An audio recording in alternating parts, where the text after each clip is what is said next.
Hello प्यारे बच्चों, स्वागत है आप सभी का दीपांशु क्लासेस के इस यूट्यूब चैनल पर। मैं दीपांशु यादव आप सभी का अपने यूट्यूब चैनल पर हार्दिक स्वागत करता हूं। प्यारे बच्चों, आज से हम स्टार्ट करने वाले हैं सामान्य हिंदी कक्षा 11। हमने साहित्यिक हिंदी कक्षा 11 क्लास स्टार्ट कर दी है और आज से हम सामान्य हिंदी की भी क्लासेस स्टार्ट करने वाले हैं।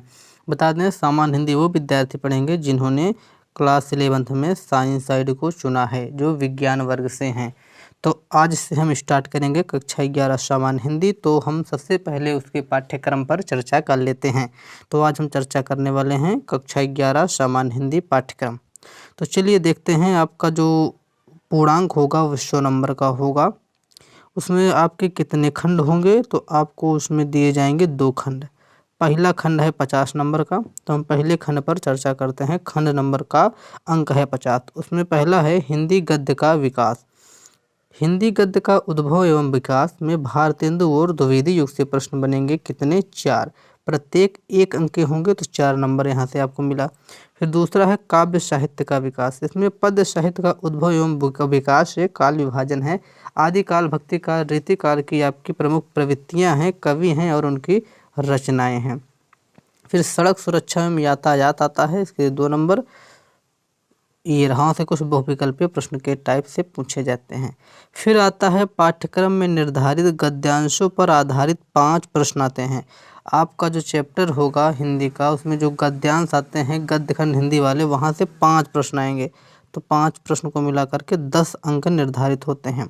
उसी प्रकार से पाठ्यक्रम में निर्धारित जो पद्यांश होते हैं उस पर आधारित 5 प्रश्न आएगा, तो आपको फिर 10 नंबर मिलेंगे। फिर उसके बाद आता है पाठ्यक्रम में निर्धारित जो लेखक हैं उनका आपको क्या करना है, साहित्यिक परिचय लिखना है और उनकी कृतियाँ यानी रचना को लिखना है। उसकी सीमा है, अधिकतम जो सीमा है वो 80 शब्द है। 80 शब्द में लिखना है और कितने अंक मिलेंगे आपको? 5 नंबर मिलेंगे। उसी प्रकार से पाठ्यक्रम में निर्धारित कवियों का भी साहित्यिक परिचय लिखना है और कृतियाँ लिखनी है 80 शब्दों में, उसके लिए भी मिलेंगे 5 नंबर। फिर है पाठ्यक्रम में निर्धारित कहानियों का सारांश एवं उद्देश्य पर आधारित प्रश्न को आपको लिखना है 80 शब्दों में, 5 अंक के दायरे में भी ये आता है। फिर आता है पाठ्यक्रम में निर्धारित नाटक के कथा वस्तु लिखिए एवं प्रमुख पात्रों का चरित्र चित्रण कीजिए, अधिकतम 80 शब्द, ये भी 5 नंबर का। तो इस प्रकार से खंड नंबर का में आपको इतनी सारी चीज़ों का अध्ययन करना होगा। फिर बात करते हैं खंड नंबर खा में। खंड नंबर खा में हमको पढ़ना है पाठ्यक्रम में निर्धारित संस्कृत गद्य का संदर्भ सहित अनुवाद। फिर हम पढ़ेंगे संस्कृत पद्य खंड का संदर्भ सहित अनुवाद। जो संदर्भ सहित अनुवाद हमको गद्य और पद्य में पढ़ना है, उन दोनों के लिए कितने अंक निर्धारित हैं? 7 और 7। 2 नंबर का संदर्भ, 5 नंबर का हिंदी अनुवाद, मिला करके 7। फिर 10वें नंबर पर मिलता है हमको क्या? लोकोक्तियाँ, मुहावरे, उनका अर्थ और वाक्य प्रयोग, इनको हम पढ़ेंगे।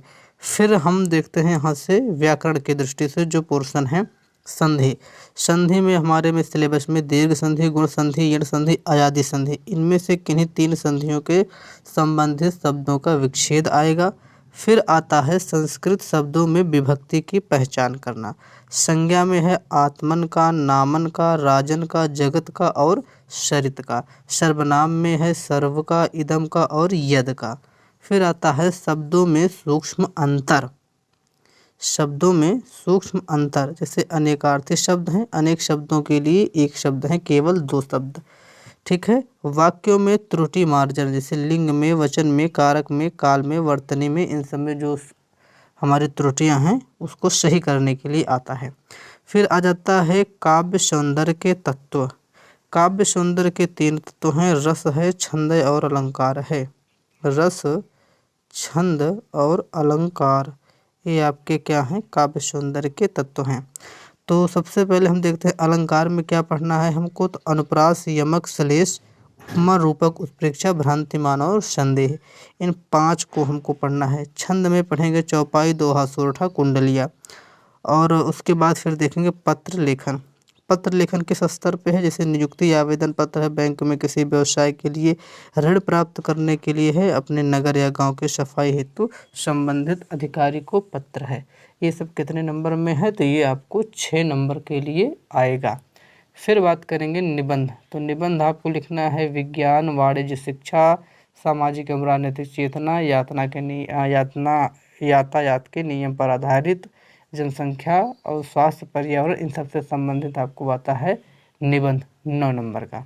फिर आपके सिलेबस में जो लगे हुए हैं चैप्टर, जैसे भारतेंदु हरिश्चंद्र का है भारतवर्षोन्नति कैसे हो सकती है, महावीर प्रसाद द्विवेदी का माघ का प्रभात वर्णन, महाकवि माघ का प्रभात वर्णन, सरदार पूर्ण सिंह का है आचरण की सभ्यता, डॉक्टर संपूर्णानंद का है शिक्षा का उद्देश्य, राहुल सांकृत्यायन का है अथातो घुमक्कड़ जिज्ञासा, राम वृक्ष बेनीपुरी का है गेहूं बनाम गुलाब। ये आपके सिलेबस के चैप्टर लगे हैं, आपको इनको पढ़ना है, अच्छे से समझना है और इनमें से 5 प्रश्न आते हैं 10 नंबर के, उसको आपको सॉल्व करना पड़ेगा। उसी प्रकार से काव्य के अंतर्गत जो निर्धारित हमारे हैं वो कौन कौन सा है, संत कबीरदास की साखी और पदावली लगी है, सूरदास की विनय वात्सल और भ्रमर गीत लगा है, गोस्वामी तुलसीदास का भारत महिमा, कवितावली, गीतावली, दोहावली और विनय पत्रिका, कविवर बिहारी की भक्ति एवं श्रृंगार के पद, महाकवि भूषण का शिवा सौर, छत्रसाल और प्रशस्ति, प्रेमचंद का फिर बलिदान, ये यहाँ से आ जाते हैं कथा साहित्य, प्रेमचंद का बलिदान, जयशंकर का आकाशदीप, यशपाल की समय और भगवती चरण वर्मा की रचना प्रायश्चित, इन सबको पढ़ना पड़ेगा।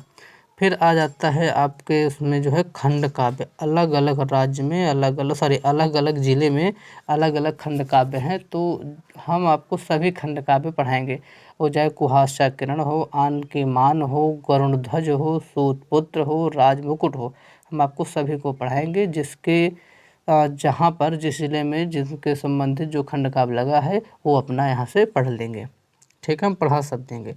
उसके बाद आ जाता है संस्कृत वाला पोर्शन। संस्कृत में आपको कितने चैप्टर मिलते हैं, 6 चैप्टर, वंदना है, प्रयागा है, सदाचार उपदेशा है, हिमालय है, गीता अमृतम है, लोभा पापस्य कारणम, इतने आपके सिलेबस में लगे हुए हैं।